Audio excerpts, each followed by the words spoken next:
Hey guys, welcome back to AMC Daily, the best spot for your daily dose of everything AMC in stock market. In today's video, we will talk about AMC future, so be sure to stay focused as you surely don't want to miss out on this. If you are new to the channel, be sure to subscribe to the channel and turn on post notifications by hitting the bell so you never miss any of our uploads and also enter our giveaway. Please remember this is not a financial advice video. Today, I want to talk about the meeting between Ryan Cohen and Carl Icahn and how they set up the final squeeze plans to decide which hedge funds will stay open and which will have to close. I also want to talk about how the end is near and how there will be a lot of liquidations. So keep an eye out and let's make money. And now I want to get right to the important facts. So, Tendy Barron wrote on Twitter that billionaire investor Carl Icahn is short GameStop.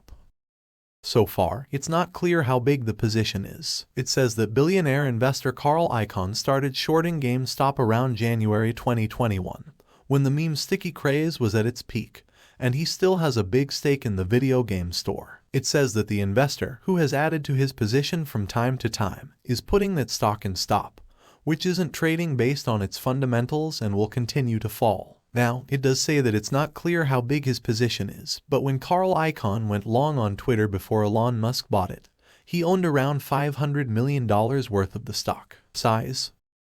As a result, we can estimate that his short position on GameStop is worth at least $500 million. It could be $1 billion, $2 billion, or even more than that. Now, whether that short position is $500 million, $1 billion, or $2 billion, it is still a very large short position. We also know that Carl Icahn was someone that both he and Ryan Cohen looked up to. Ryan Cohen met with Carl Icahn back in October. To this day, he still has the photo of that meeting on his Twitter account and hasn't taken it down. When Carl Icahn's short position became public, I'm also sure that Carl Icahn's short position was known to Ryan Cohen before yesterday. Carl Icahn was probably short at the time of this meeting, especially if he had been short since January 2021. So, why would Ryan Cohen meet with Carl Icahn if Carl has a short position against GameStop worth $500 million? Could be even bigger, like $2 billion or maybe even more. AMCAPE Moon guesses what will happen. There are 3 possible reasons why Carl Icahn met with Ryan Cohen, and there are also 3 ways to figure out if the article is true or not. Carl Icahn is a short player, he said is his first point.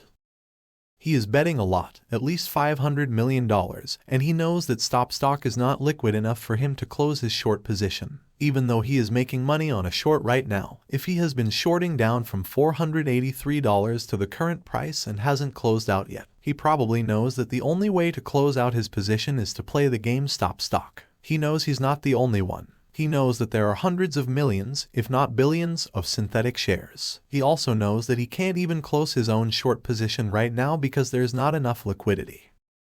So, he met with Ryan Cohen to talk about this whole mess and make plans so that he'll be the first to close his short position, setting off those fireworks. Carl Icahn has neither a short nor a long position, but the article said he did. The third possibility is that the article is false and that he has been long on GameStop the whole time and was talking to Ryan Cohen about his huge long position. Now, I think there is a fourth, even less likely possibility, which is that Carl Icahn met with Ryan Cohen to talk about his huge short position and how Ryan Cohen handled it. Can go bankrupt because of the person he looks up to.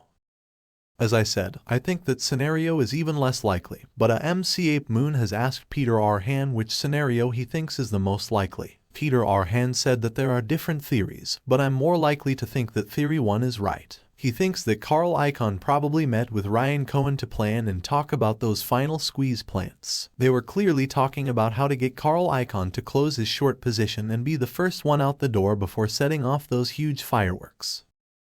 That discussion was obviously productive for Ryan Cohen, who decided to post a photo on his Twitter account of the person that he looks up to most, who at the moment is technically short in his company. But it's because they finalized those squeeze plans together. Now we know that Ryan Cohen does look up to Carl Icahn, because he has previously tweeted Ryan Cohen during the day and Warren at night. We also know that Ryan started investing at GameStop by buying a company that was in trouble, which is something that Carl Icahn also does.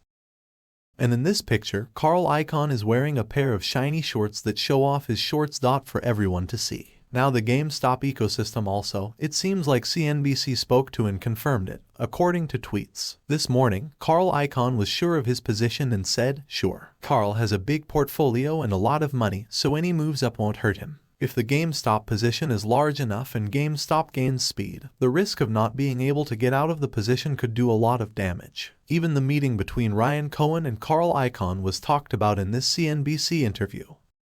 Ryan Cohen has said that he can't say much about what I can do, but I can. And it's clear that if the final plans for GameStop squeeze are made and confirmed, AMC and Ape will also squeeze. That could also explain why the arbitrage pairs in AMC and Ape are not the same. In this post, the author says that the Ape price is being kept low on purpose. He calls it a retail trap. He said that AMC and Ape shares are an arbitrage pair, and, therefore, an arbitrage opportunity because the stocks are basically the same. He asked, "Don't you think it's strange that hedge funds have pushed the price of one of the stocks down to 5.5 times less than the price of the other stock?" He said, "Don't you think it's strange that other hedge funds aren't rushing in to buy cheap Ape handovers?" He said it seems like short hedge funds have told other funds not to buy Ape because they want AMC holders to sell their AMC shares to buy more Ape. He said the hedge funds have set a trap to get us to be greedy and swap or sell our AMC shares. If we take the bait and sell our AMC shares, the hedge funds can cover their short positions for $7.50. He says that you shouldn't sell your AMC because of this. Keep your AMC and, if you want, add Ape at a lower price. But most importantly, we shouldn't fall into this hedge fund trap by selling our AMC shares cheaply. I really do think that this post makes a lot of sense. I do think Ape is a great opportunity, especially at such a big discount. But I don't think it's worth selling your AMC shares for more Ape because that gives the shorts exactly what they want. It gives them more money to spend and lets them buy AMC shares at a very low price, so they can get out of their short positions. Plans for a GameStop's final squeeze are being made because there isn't enough liquidity. These hedge funds also know that AMC doesn't have enough liquidity, which is why they're trying so hard to get us to sell our AMC shares at the last minute. And because of this, we shouldn't sell them cheap AMC shares directly. We should keep our AMC shares and maybe buy more AMC or Ape shares to speed up the plans for the final squeeze. And, as Janjek tweeted, he said that the mother of all short squeezes won't be a technical event that can be predicted by looking at a chart or doing technical analysis. He said that it can't be predicted by the number of shares, the DRS, or anything else like that. It will be a big financial event caused by a severe lack of cash, coupled with a credit event involving market makers, hedge funds, and brokers, i.e., when there aren't enough shares and a credit event or trigger causes these liquidations, which could be Carl Icahn, it will be a financial event, putting together a plan for how he can get out of his short position being the first one at the door. Binance is turning down an investment in the troubled crypto lender, Genesis. We know that Genesis is having trouble and that they have billions of dollars in crypto-originated loans. We also know that through their parent company, the Grayscale Bitcoin Trust, they own a huge amount of Bitcoin, 600,000 Bitcoins. Genesis has said that they need to raise $1 billion or they won't be able to keep going and will have to file for bankruptcy. So far, no one is interested in helping them raise money. On top of that, it is clear that Binance has done something similar to what they did with FTX. They have looked at the books for Genesis and decided, no, it's not for us either. Because of this, it's likely that Genesis will go down, and the Grayscale might have to be unwound. The Bitcoin Trust wants to sell 600,000 Bitcoins. Obviously, this would cause a huge crash in the price of Bitcoin by cutting off these hedge funds' access to more cash and their ability to meet margin requirements. Binance and the CEO of Coinbase both agree on this. Roaring Peaker wrote on Twitter that Brian Armstrong, the CEO of Coinbase, is selling even more of the company's shares. Coinbase went public 18 months ago for $381, Hang Loose said in a tweet. Now that the stock has dropped almost 90%, the CEO is getting rid of his shares. He said it's a big sign that we're not at the bottom yet. He must have some information. When a stock drops 90%, it might be true that FTX is the first of many to fall. If the CEO thinks the company will do well, he should buy up a lot of shares when the stock price drops by 90%.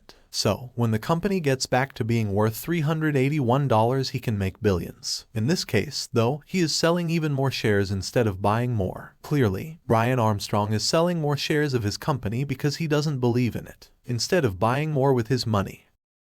And that's probably because, as the Financial Times tweeted, many hedge funds have billions of dollars worth of stock in the failed cryptocurrency exchange FTX, and it could be years before they get anything back, if even a penny. Many of these hedge funds just lost hundreds of millions or even billions of dollars because they invested in FTX and kept cash on their platform. So, because they just lost hundreds of millions of dollars in pure cash, many hedge funds may now find it hard to meet margin requirements and margin calls. This is similar to what occurred with Lehman Brothers in 2008. Hedge fund money worth billions of dollars has been stuck for years. Investors who traded on the exchange in the Bahamas are now among the thousands of creditors in a very complicated bankruptcy case. Legal documents filed on Sunday showed that the FTX owes more than $3 billion to its 50 largest creditors, which are likely to include a wide range of hedge funds. Travis Kling, who started a hedge fund, tweeted, "I lost my investors' money after they trusted me to manage risk, and I'm really sorry about that." And obviously, it doesn't mean enough when a hedge fund's margin is called at the end of the day.